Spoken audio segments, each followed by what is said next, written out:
We'll begin in Nigeria, where the World Bank may have thrown a welcome lifeline to the country by approving a $3 billion loan for the expansion of the country's power sector transmission and distribution facilities. This has come at a time when the country is still grappling with challenges to increasing her total voltage output of between 3,000 and 5,000 megawatts. It has also emerged that within a 9-year period rather, there was 209 total collapses of the national grid. The Ghana Union of Traders Association has called for a total boycott of made-in-Nigeria goods. The call was made in light of the closure of the Nigeria land borders by the federal government since August 2019. The Nigerian government, in its prohibited and restricted import list, banned the importation of some 43 products, including rice, cement, textile products, cocoa butter, and other products it currently manufactures. And Director General Lagos Chamber of Commerce, Muda Yusuf, is here in the studio to share his thoughts on this and more. It's good to have you with us. Thank you very much. Yeah. Let's start with the budget. Okay. So how would you rate its implementation, or rather its screening? Does it actually meet the economic realities we have on ground currently?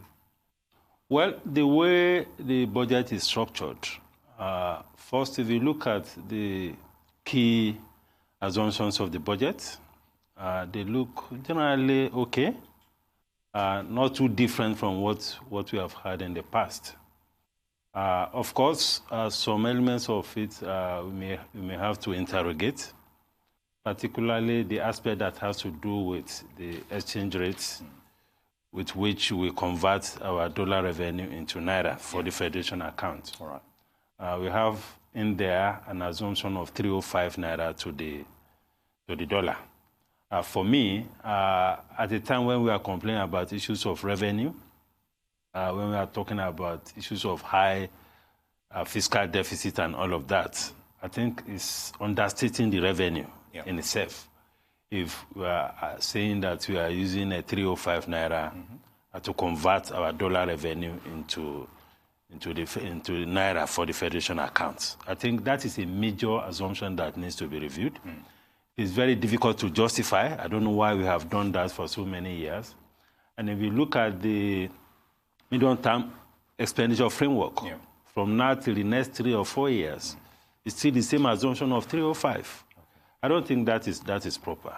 All right. Assumption of exchange rate, of growth and inflation and the rest of them, they look okay.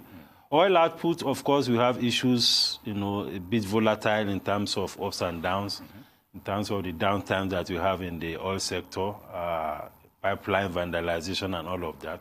That, again, I think can be more conservative than what it is. But more importantly is the challenge of revenue. Okay. I think expecting a revenue of about just slightly over 8 trillion naira, I think is a bit optimistic, having regard to the track record of revenue performance.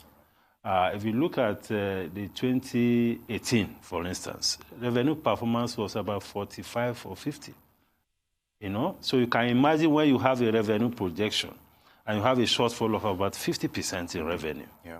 And it has not been too significantly different, even for the previous years.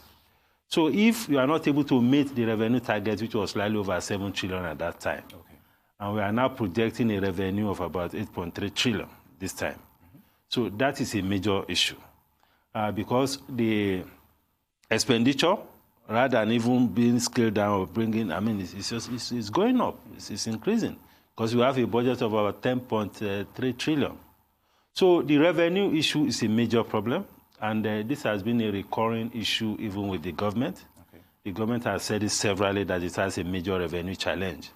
But unless we have very fundamental and structural and more strategic responses to it, it will continue to be that way. Indeed. And that is why we have seen situations where the government has not been able to fix major infrastructure, for instance.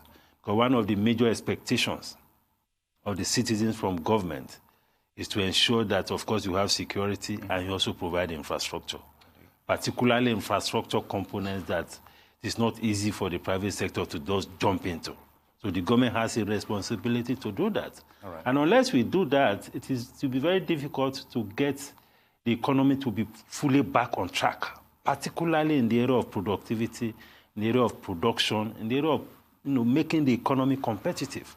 So we need to come up with we need to think differently about how we about how we finance or fund this economy. Thinking differently, and of course we can't keep doing the same old thing over time and expect the same different results, as it were. Very good. But would you say, you mentioned the fact that, would you say to a large extent this budget, actually meets the yearnings and aspirations of Nigerians? We've seen shortfalls in some segments, education, sometimes we talk about military spending and stuff like that. But do you think it actually, in accordance with the benchmark, as it were? So what do you make of it? No. You see, if you look at the totality of the budget, that the size, and you compare it with what the demands are for this economy, clearly it's not the kind of budget that can make any difference. All right. Even if we're able to fully implement, which I doubt. Because if you take the recurrent expenditure, you add it to the debt service component, you already have about 7.3 trillion. That's about 90% of the revenue straight away.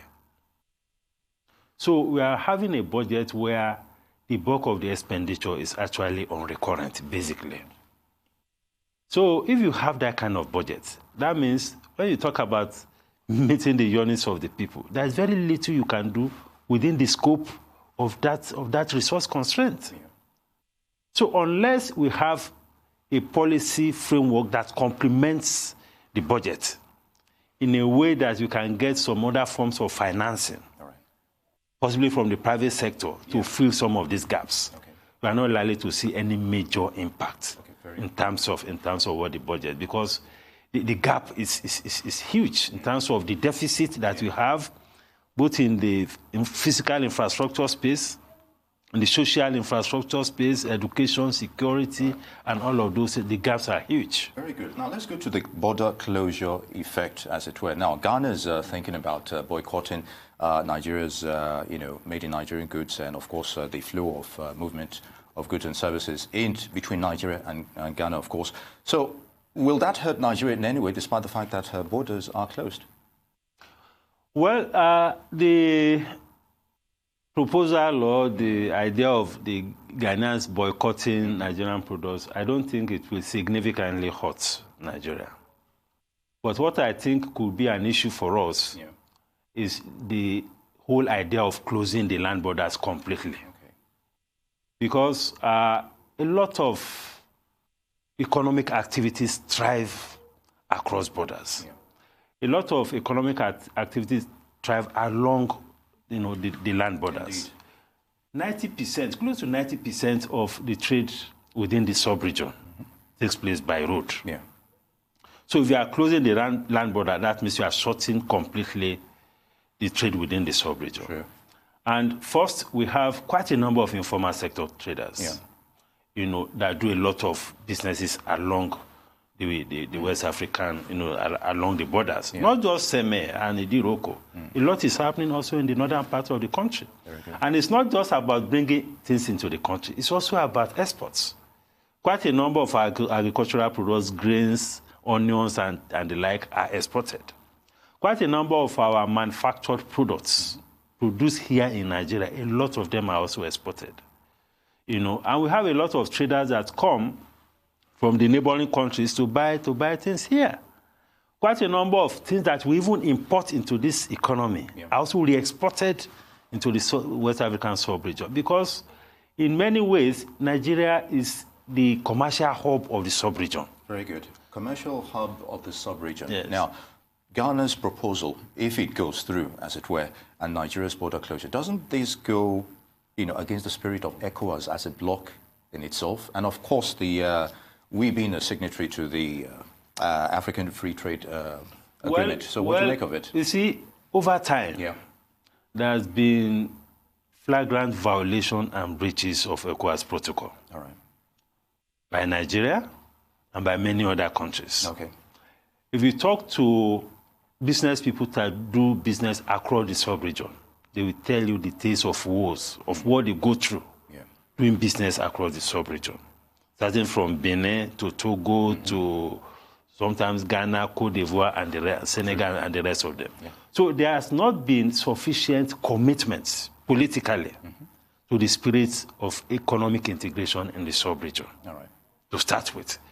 So this one is just another step that kind of compromises or breaches the protocol. And there is a new thinking or an increasing wave of economic nationalism that is taking place now, that, okay, we have to take care of our country first before we talk about any other thing. So the spirit of Nigerian first, now the Ghanaians are talking about Ghana first, and so on. Protectionism is coming to play here. It's coming to play, and it's posing a great threat to all this idea of economic integration. Yeah. And for me, this is also it's not a good signal to what is likely to happen even with the African Continental Free Trade Agreement that we just signed. Because the prospects for me are not looking so bright. All right, on that note, do you think the government itself, Nigerian government, has achieved its objective with this border closure? Well, partially, but what I'm worried about is that most times when we take steps like this, we celebrate the benefits of it. We don't talk about the cost. And the beauty of economic management, if you really want to ensure that you protect the interests of the people, is to ensure that you have a proper evaluation of the costs and benefits of policy. To the extent that there has been a drastic reduction in the smuggling or imports from the neighboring countries, particularly rice, I think something has been achieved. But again, it's also an indication that we have a major institutional problem in terms of policing the borders. Because you cannot shut the borders indefinitely.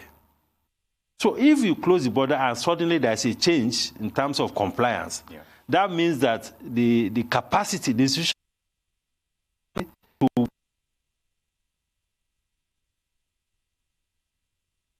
getting the agencies that are supposed to man the borders to do their work properly.